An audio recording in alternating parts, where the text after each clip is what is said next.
Breaking అంతోంది. మాజీ DSP Praneeth రావును arrest చేశారు పంజాగుట్ట పోలీసులు. ఆయననైతే సిరిసిల్ల పట్టణంలో ఆయన నివాసంలోనే అరెస్ట్ చేసి హైదరాబాద్కి అయితే తరలించారు. సో ఈయన కోసమైతే 3 రోజులుగా ప్రణీత్ రావు ఇంటి వద్దనే రెక్కీ నిర్వహిస్తూ వస్తున్నారు పంజాగుట్ట పోలీసులు. ఆయనైతే ఈరోజు అంటే గత రాత్రి అరెస్ట్ చేసి పంజాగుట్ట పోలీసులు ఇక్కడికైతే తీసుకొచ్చారు, అంటే హైదరాబాద్కి అయితే తీసుకొచ్చారు. ప్రణీత్ రావుకి సంబంధించిన వార్త గత కొంతకాలంగా మనం వింటూనే ఉన్నాం. ఎందుకంటే పోలీసులు ఆయన కోసం వెతుకుతున్నారు, గాలిస్తున్నారు. ఎందుకు అంటే ఆయన మీద ప్రధానంగా ఆరోపణ ఏంటంటే ఫోన్ ట్యాపింగ్కి సంబంధించిన కేసులో ఆయన కొన్ని సంచలనమైన విషయాలైతే వెలుగు చూడబోతున్నాయని గత కొంతకాలంగా అయితే ప్రచారం జరుగుతోంది. ఎందుకంటే మొన్న జరిగినటువంటి అసెంబ్లీ ఎలక్షన్స్లో పెద్ద ఎత్తున అంతకంటే ముందు నుంచి కూడా ఫోన్ ట్యాపింగ్ జరుగుతోంది అన్నటువంటిది. అండ్ ఫోన్ ట్యాపింగ్ చేసింది ఎవరో కాదు, ఇప్పుడు అరెస్ట్ అయినటువంటి సస్పెండెడ్ డిఎస్పీ ప్రణీత్ రావు మీదనే ప్రధానంగా ఆరోపణలు అయితే వినిపిస్తున్నాయి. ఆయన మీద చాలా ఆరోపణలే ఉన్నాయి. ఎందుకంటే పూర్తిగా ఎప్పటికప్పుడు బీఆర్ఎస్ లీడర్స్కి సంబంధించి పూర్తిగా సమాచారం వాళ్ళకి చేరవేసేవారు. ప్రధాన ప్రతిపక్షాలు కావచ్చు ఆర్ గత ప్రభుత్వంలో ఉన్నటువంటి లీడర్స్, అధికారంలో ఉన్నటువంటి లీడర్స్ ఎవరైతే ఉన్నారో వాళ్ళ ఆదేశాలతోనే పూర్తిగా ప్రణీత్ రావు వర్క్ చేశారు. బీఆర్ఎస్ అగ్రనేతలు ఎవరైతే పోటీలో ఉంటారో వాళ్లకు సంబంధించిన పూర్తిగా డేటా ఇన్ఫర్మేషన్ అన్నీ కలెక్ట్ చేసి చేరవేసేవారు. ఒక రకంగా డిపార్ట్మెంట్ని శాసించారు అన్నటువంటిది ఆయన మీద ప్రధానంగా ఉన్నటువంటి ఆరోపణ. పెద్ద ఎత్తున ఫోన్ ట్యాపింగ్ జరిగింది. ఎందుకంటే అసెంబ్లీ ఎన్నికల టైంలో బీఆర్ఎస్ అగ్రనేతలు ఎవరైతే పోటీ చేస్తూ ఉన్నారో ఆ సెగ్మెంట్స్లో పూర్తిగా ఈ సస్పెండెడ్ డిఎస్పీ ప్రణీత్ రావు ఒక వార్ రూమ్ని ఏర్పాటు చేసుకొని పూర్తిగా ఎవరైతే అక్కడ వేరే పార్టీలకు సంబంధించిన వాళ్ళు నాయకులు, ప్రతిపక్ష నాయకులు ఎవరైతే పోటీలో ఉంటారో వాళ్ళే కావచ్చు వారి కుటుంబ సభ్యులు కావచ్చు అండ్ ఆయన చుట్టుపక్కల అంటే ప్రతిపక్ష నాయకుల చుట్టుపక్కల ఉన్నటువంటి అనుచరులు ఎవరైతే ఉంటారో వాళ్ళందరి ఇన్ఫర్మేషన్ కూడా బీఆర్ఎస్ నేతలకి చేరవేసేవారు. అండ్ యాజ్ వెల్ యాజ్ బీఆర్ఎస్కి సంబంధించిన వాళ్ళు ఎవరైతే నాయకుల పక్కన ఉంటారో వాళ్ళ ఫోన్లు కూడా ట్యాపింగ్ చేసి పూర్తిగా ఆ సమాచారాన్ని ఎవరైతే అగ్రనేతలు ఆదేశించినటువంటి వాళ్ళు ఎవరైతే ఆ నాయకులకి చేరవేయాలో ఆ ఇన్ఫర్మేషన్ని పూర్తిగా ఆయన చేరవేశారు అనేది కూడా ఆయన మీద ప్రధానంగా ఉన్నటువంటి ఆరోపణ.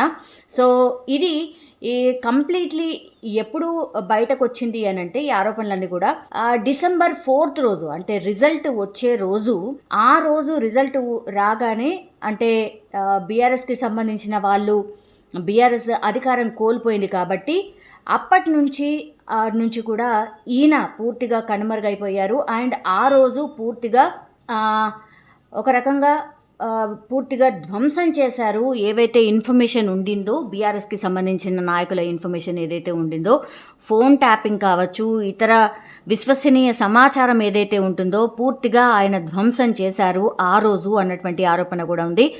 ఏవైతే హార్డ్ డిస్కులు ఉంటాయో వాటిని కూడా ధ్వంసం చేశారు. ఆ ఇన్ఫర్మేషన్ ఏదైతే ఈయన కలెక్ట్ చేశాడో ఆ ఇన్ఫర్మేషన్ పూర్తిగా ధ్వంసం చేసేశారు అనేది కూడా ఆయన మీద ప్రధానంగా ఆరోపణ. అందులో భాగంగానే ఆయన్ను ఈ రోజు అంటే నిన్న అరెస్ట్ చేసిన సిచ్యువేషన్. ఫోన్ ట్యాపింగ్ కేసులో సస్పెండెడ్ డిఎస్పీ ప్రణీత్ రావునైతే పంజాగుట్ట పోలీసులు అరెస్ట్ చేశారు. ఒక ఇన్ఫర్మేషన్ ఏంటంటే ప్రణీత్ రావును ఆయన మీద కేసులు నమోదైన రోజులు తెల్లవారుజామునే ప్రత్యేక పోలీసుల బృందం అయితే ఆయనను అదుపులోకి తీసుకున్నట్టు సమాచారం అంతోంది.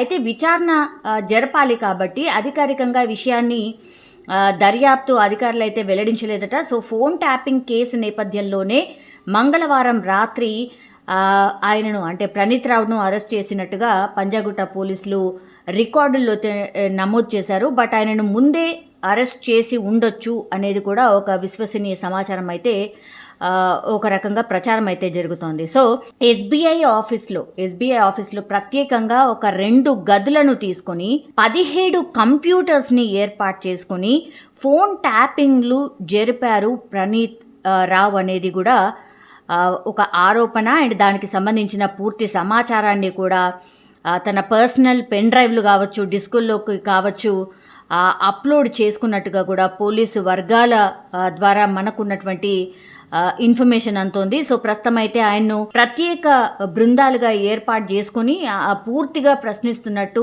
పూర్తి కీలక సమాచారం ఆయన నుంచి రాబడుతున్నట్టుగా ఒక ఇన్ఫర్మేషన్ అయితే అందుతోంది. అయితే ఈయన మీద ఉన్నటువంటి ఆరోపణలు ఏంటంటే కాంగ్రెస్ నేతల ఫోన్ల ట్యాపింగ్ చేశారు అనేది పూర్తిగా ఆయన మీద ఉన్నటువంటి ఆరోపణ. సో ఎప్పటికప్పుడు బీఆర్ఎస్కి సంబంధించిన లీడర్స్కి ఈ సమాచారాన్ని చేరవేసేవారు. వాళ్ళ యాక్టివిటీ కావచ్చు, వాళ్ళు ఎవరితో మాట్లాడుతున్నారు, ఇవన్నీ కూడా చేరవేసేవారు అనేటువంటిది అయితే ఆయన మీద ఆరోపణ ఉంది. సో ఫోన్ ట్యాపింగ్ వ్యవహారంలో అయితే ఆయన చాలా సంచలన విషయాలు చెప్పబోతున్నారు అనేది కూడా ప్రచారం జరుగుతోంది. ఎందుకంటే అసెంబ్లీ ఎన్నికల్లో బీఆర్ఎస్ అగ్రనేతలు పోటీ చేసిన ఏవైతే నియోజకవర్గాల్లో ఉంటాయో, అంటే ఇతనికి అప్పచెప్పిన నియోజకవర్గాలు ఏవైతే ఉంటాయో అక్కడ పూర్తిగా ఒక వార్ రూమ్ లాగా ఏర్పాటు చేసుకొని మరి ఈ సస్పెండెడ్ డిఎస్పీ ఎవరైతే ఉన్నారో ప్రణీత్ రావు కూడా ఈ ప్రతిపక్షాల నాయకులు కావచ్చు, కుటుంబ సభ్యులు, ప్రధాన అనుచరుల ట్యాపింగ్కి సంబంధించి అంటే ఫోన్ల ట్యాపింగ్ పూర్తిగా చేయించేశారు. సో ఈ సమాచారాన్ని కూడా ఎప్పటికప్పుడు బీఆర్ఎస్ నేతలకు అందజేశారు అన్నటువంటిది ఈయన మీద ఆరోపణ వస్తోంది. అయితే కాంగ్రెస్ నేతలతో ఎవరైతే టచ్లో ఉన్నారో, అంటే వ్యాపారాలకు సంబంధించిన వాళ్ళు కావచ్చు, వాణిజ్య కార్యకలాపాలు జరిపే వాళ్ళు కావచ్చు, లేదంటే పెద్ద పెద్ద బడా నాయకులు కావచ్చు, పారిశ్రామికవేత్తలు కావచ్చు. సో వాళ్ళ ఫోన్లు కూడా అంటే కాంగ్రెస్ నాయకులతో ఎవరైతే బడా నాయకులు ఉన్నారో, మనందరికీ తెలుసు ఎలక్షన్స్ అంటేనే ఫండింగ్. ఈ ఫండింగ్ లేకుండా ఏ ఎలక్షన్ కూడా జరగదు. సో మేము అధికారంలోకి వస్తే మీకు ఇది చేస్తాం, అది చేస్తామని ఒక ప్రామిసెస్ కూడా చేస్తూ ఉంటారు ఈ లీడర్స్ అందరూ కూడా పార్టీస్కి. పారిశ్రామికవేత్తలు బడా నేతలు ఎవరైతే ఉంటారో వాళ్ళు ఒక ప్రామిస్ అయితే చేస్తూ ఉంటారు. అందులో భాగంగానే ఇట్లా నాయకులు ఆర్ పార్టీలకు సంబంధించిన వాళ్ళకు కూడా ఒక ఫండింగ్ జరుగుతూ ఉంటుంది. అందులో భాగంగానే వీళ్ళు కూడా ఎవరైతే కాంగ్రెస్ నాయకులకు ఫండింగ్ చేస్తూ ఉన్నారో వాళ్లకు సంబంధించిన డౌట్ ఉన్నటువంటి వాళ్ళై కూడా ఫోన్ ట్యాపింగ్ జరిగినట్టుగా కూడా ఒక విశ్వసనీయ సమాచారం అయితే అంతోంది. సో ఎస్ఐబిలో S40 టీమ్ ఇన్ఛార్జ్గా పనిచేశారు ప్రణీత్ రావు. సో ఆ బృందంలో అందరూ ఒకే సామాజిక వర్గం, నేను నేమ్ చేయట్లేదు, మీరే అర్థం చేసుకోండి. సో ఈ ఒకే సామాజిక వర్గానికి సంబంధించిన వాళ్ళు ఉన్నట్టుగా కూడా విచారణలో అయితే తేలింది. అంటే వేరే వాళ్ళని ఎవరిని కూడా పెట్టుకోలేదు. ఈ టీం మొత్తంగా ఒకే సామాజిక వర్గానికి సంబంధించిన వాళ్ళని నియమించుకొని అక్కడి నుంచే ఆపరేషన్ పూర్తిగా ఇంప్లిమెంట్ చేసినట్టుగా అయితే విశ్వసనీయ సమాచారం అయితే మనకైతే అంతోంది. సో అసెంబ్లీ ఎన్నికల్లో ఎవరైతే ఇప్పుడు సీఎం రేవంత్ రెడ్డి ఎవరైతే ఉన్నారో, సో తమతో ఎవరు మాట్లాడినా అంటే ఆయనతో ఎవరు మాట్లాడినా సరే వారికి బీఆర్ఎస్కి సంబంధించిన నేతలు బెదిరింపు ఫోన్లు వెళ్తున్నాయని బహిరంగంగానే చెప్పినటువంటి సిచ్యువేషన్ చాలా టైమ్స్ ఆరోపించారు కూడా. రేవంత్ రెడ్డి కావచ్చు, మిగతా నాయకులు కావచ్చు, చాలా టైమ్స్ ఆరోపించారు మా ఫోన్ ట్యాపింగ్ అవుతోంది అని. వీళ్ళు ఎవరైతే మాట్లాడతారో వాళ్ళకు డైరెక్ట్గా ఫోన్ కాల్ వెళ్ళేది అండ్ బీఆర్ఎస్కి సంబంధించిన నాయకులు ఎవరైతే ఉన్నారో వాళ్ళను బెదిరించేది అనేటువంటిది అయితే చాలా టైమ్స్ ఆరోపణ చేశారు. సో కాంగ్రెస్ అధికారంలోకి వచ్చాక అయితే ఈ ట్యాపింగ్లకు పాల్పడిన వారిని అయితే వదలము, ఖచ్చితంగా వాళ్ళని మేము విచారించబోతున్నాము, డెఫినెట్లీ వాళ్ళ మీద చర్య ఉంటుంది అని చాలా టైమ్స్ మాట్లాడే సిచ్యువేషన్. సో ఈ క్రమంలోనే ఈ ఎస్ఐబి డిఎస్పీ ప్రణీత్ రావు ఎవరైతే ఉన్నారో, డీజీపీ రవి గుప్తా ఆయనను సస్పెండ్ చేశారు రాగానే. సో ఈయన మీదే ప్రధానంగా ఆరోపణ ఉంది కాబట్టి ఆయనను వెంటనే సస్పెండ్ చేశారు. సో ఎస్ఐబి అదనపు ఎస్పీ డి రమేష్ ఎవరైతే ఉన్నారో ఆయన్నే ఫిర్యాదు ఇచ్చారు పంజగుట్ట పోలీసులకు. ప్రణీత్ రావుతో పాటు మరికొందరిపై నాన్ బెయిలబుల్ కేసులు పెట్టారు ఆయన్నే. సో ఓ ప్రత్యేక విచారణ బృందం ప్రణీత్ రావును అయితే ఒక రహస్య ప్రదేశంలో విచారిస్తున్నట్టుగా అయితే మనకున్నటువంటి సమాచారం. సో పంజగుట్ట పోలీసులు అయితే అరెస్ట్ చేశారు. బట్ ఆయనను ఎక్కడికి తీసుకెళ్లారు ఏంటి అనేది తెలీదు. అరెస్ట్ చేశారు, పోలీసుల అదుపులో ఉన్నారు. ఈ ఇన్ఫర్మేషన్ మాత్రమే మనకు తెలుసు. బట్ పంజాగుట్ట పోలీసులు అదుపులో తీసుకున్నారు కాబట్టి పంజాగుట్ట పోలీస్ స్టేషన్లో పెట్టి విచారించబోతున్నారు అనేది ఒక రాంగ్ దిస్ థింగ్. ఆయనను ఎక్కడో రహస్య ప్రదేశానికి తీసుకువెళ్ళి అక్కడ విచారిస్తున్నట్టయితే విశ్వసనీయ సమాచారం.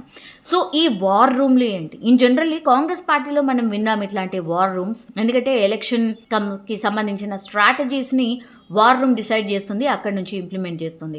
ద సేమ్ థింగ్ బీఆర్ఎస్ అధికారంలో ఉన్నప్పుడు కూడా ఇట్లా ఇప్పుడు ఈ ప్రణీత్ రావు ఎవరైతే ఉన్నారో ఆయన ద్వారా ఒక వార్ రూమ్ లాగా ఏర్పాటు చేసుకొని నియోజకవర్గాల వారీగా వార్ రూమ్ను పెట్టి అక్కడ పూర్తిగా విశ్వసనీయ సమాచారం ఆర్ అసలు గోప్యంగా ఉండేటువంటి సమాచారాన్ని పూర్తిగా ఈ వార్ రూమ్ ద్వారా వీళ్ళంతా కూడా ట్యాపింగ్స్ చేసి ఆ ఇన్ఫర్మేషన్ తీసుకున్నారు అనేది కూడా ప్రధానంగా ఆరోపణ.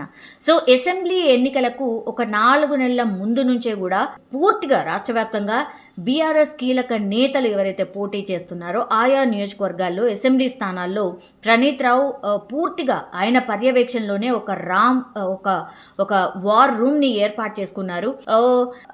ఒక పోలీస్ అధికారి ఏం చెప్పారు అని అంటే, ఫర్ అన్ ఎగ్జాంపుల్గా ఆయన చెప్పినటువంటి విషయం ఏంటంటే, ఎర్రబెల్లి దయాకర్ రావు పోటీ చేసినటువంటి పాలకుర్తిలో ప్రణీత్ రావు ఒక వార్ రూమ్ని అక్కడే ఏర్పాటు చేశారు. అండ్ విజిలెన్స్ విభాగంలో పనిచేస్తున్నటువంటి ఓ అధికారి ఇంట్లోనే దీన్ని ఏర్పాటు చేశారు. సో ఈ వార్ రూమ్ నుంచి పాలకుర్తిలో పోటీ చేసినటువంటి కాంగ్రెస్ అభ్యర్థి ఎవరైతే ఉన్నారో యశస్విని రెడ్డి, ఈమె ఎంత వార్తల్లో నిలిచారో మనందరికీ తెలుసు. అండ్ ఆ మత్త ఝాన్సీ రెడ్డితో పాటుగా కాంగ్రెస్కి చెందినటువంటి కీలక నేతలు ఫోన్లను కూడా ప్రణీత్ రావు అండ్ టీం ట్యాప్ చేశారు అన్నటువంటిది ప్రధానంగా ఈయన మీద వినిపిస్తున్నటువంటి వార్త. సో ఒక అభియోగం అని కూడా అనుకోవచ్చు. ఈ ఫైండ్ అవుట్స్ అన్నీ కూడా చేయబోతున్నారు. ఇది ఎక్కడో వీళ్ళకు క్లూ ఉంది కాబట్టి, ఫర్ అన్ ఎగ్జాంపుల్గా ఎర్రబెల్లి దయాకర్ రావుకి సంబంధించిన ఎగ్జాంపుల్గా ఒక పోలీస్ అధికారి చెప్పడం జరిగింది. సో పూర్తిగా అక్కడ ఆ నియోజకవర్గాల్లో ట్యాప్ చేశారు. పాలకుర్తిలోనే కాకుండా ఇంకా చాలా ప్రాంతాల్లో, సిరిసిల్ల కావచ్చు, సిద్దిపేట కావచ్చు, కామారెడ్డి అండ్ మహబూబ్ నగర్, కరీంనగర్లో అన్ని చోట్ల కూడా ప్రణీత్ రావు వార్ రూమ్లను ఏర్పాటు చేసి పూర్తిగా ఒక ఇన్ఫర్మేషన్ అయితే కలెక్ట్ చేశారు అనేది కూడా ఈయన మీద ప్రధానంగా ఉన్నటువంటి ఆరోపణ. సో బీఆర్ఎస్ నేతల ఫోన్లు కూడా ట్యాప్ చేశారు. ఎందుకంటే కార్ పార్టీపై కూడా కొంతమంది ఎవరైతే అసహనంతో ఉన్నారో డెఫినెట్లీ వీళ్ళు కాంగ్రెస్ పార్టీకి సహకరించే అవకాశం ఉంది, ఈ పార్టీ పట్టించుకోవట్లేదు కాబట్టి ఆ పార్టీకి సహకరిద్దాం, ఇట్లాంటివి కూడా అప్పుడు ఆ మధ్యలో టాక్ నడిచింది. సో కింద ఉన్నటువంటి నాయకులు, బీఆర్ఎస్కి సంబంధించిన నాయకులు ఎవరైతే అసంతృప్తిగా ఉన్నారో వాళ్ళు కూడా ఎవరైతే రావద్దు అనుకున్నారో వాళ్ళకు కాకుండా రావాలి అనుకున్న వాళ్ళకి సహకరించే అవకాశం ఉంటుంది అనే అనుమానాలు కూడా వ్యక్తమయ్యాయి. అందులో భాగంగానే చాలామంది ఎవరైతే వాళ్ళ పార్టీ అంటే బీఆర్ఎస్కి సంబంధించిన పార్టీల నాయకుల ఫోన్లను కూడా ట్యాప్ చేసిన సిచ్యువేషన్ కూడా ఉంది అనేటువంటిది ప్రధానంగా ఈయన మీద ఉన్నటువంటి ఆరోపణ. సో ఎన్నికల ముందు కీలక నేతలు ఎవరైతే పార్టీ మారాలనుకుంటున్నారో వాళ్ళ ఫోన్స్ని కూడా పూర్తిగా ట్యాప్ చేశారు. అండ్ సొంత పార్టీ నేతల ఫోన్లు ట్యాపింగ్ చేసి అయితే బీఆర్ఎస్ పార్టీ వాళ్ళ దారిలోకి తెచ్చుకునే ఒక ప్రయత్నం జరిగింది అనేటువంటిది కూడా ఈ ఇన్ఫర్మేషన్ వస్తోంది ఇప్పుడిప్పుడే. సో ఒకే సామాజిక వర్గానికి సంబంధించిన వాళ్ళని పెట్టుకొని జస్ట్ కాంగ్రెస్ నేతలను టార్గెట్ చేస్తూ కాంగ్రెస్ మేబీ అధికారంలోకి రావచ్చు అనేటువంటిది ఒక 4-5 నెలల నుంచే ఒక వాళ్లకు కొంత అనుమానం ఉంది కాబట్టి అందులో భాగంగానే కాంగ్రెస్ నాయకులకు సంబంధించి కాంగ్రెస్ ఏ యాక్టివిటీ చేసినా దానికి సంబంధించిన పూర్తి ఇన్ఫర్మేషన్ని ప్రణీత్ రావు బేస్డ్గానే వార్ రూమ్స్ లాగా ఏర్పడి ఫోన్ ట్యాపింగ్స్ అన్నీ చేశారు. అండ్ ఈయన మీద ఉన్నటువంటిది ఏంటి అంటే పూర్తిగా ఈ ఇన్ఫర్మేషన్ ఏదైతే ఉంటుందో పూర్తిగా ధ్వంసం చేశాడు అనేటువంటిది కూడా ఈయన మీద ఆరోపణ. అంటే డిసెంబర్ 4వ తేదీన ఎప్పుడైతే రిజల్ట్స్ వచ్చాయో ఆ రోజు ఈ ఏవైతే ఇన్ఫర్మేషన్ కలెక్ట్ చేశారో ఈ కంప్యూటర్స్ ఏవైతే ఉన్నాయో ల్యాప్టాప్స్ ఏవైతే ఉన్నాయో ఆ సమాచారాన్ని పూర్తిగా ధ్వంసం చేశారు. అక్కడ ఏమీ మిగలకుండా ఆనవాళ్ళు లేకుండా ధ్వంసం చేశారు అనేటువంటిది కూడా ఈయన మీద ఆరోపణ. సో ఇప్పుడు అరెస్ట్ చేశారు కాబట్టి మరి ఈ ఇన్ఫర్మేషన్ కొంతనైతే బయటకు వస్తోంది కాబట్టి ఈ ఇన్ఫర్మేషన్తో పాటుగా ఇంకా ప్రణీత్ రావు ఏ ఇన్ఫర్మేషన్ చెప్పబోతున్నారు, ఎవరెవరి పేర్లు బయటకు రాబోతున్నాయి, మరి ఎంత ఫోకస్డ్గా ఇప్పుడు ఉన్నటువంటి పోలీస్ ఆఫీసర్స్ మరి ఈ కేసుకి సంబంధించి ఎంత సీరియస్గా ఉండబోతోంది, ఎవరి ఇన్ఫర్మేషన్ బయటికి రాబోతోంది అనేది కూడా ఇప్పుడు ఒక చర్చనీయాంశంగా మారిపోయింది. కానీ ప్రణీత్ రావునైతే అదుపులోకి తీసుకున్నారు పోలీసులు.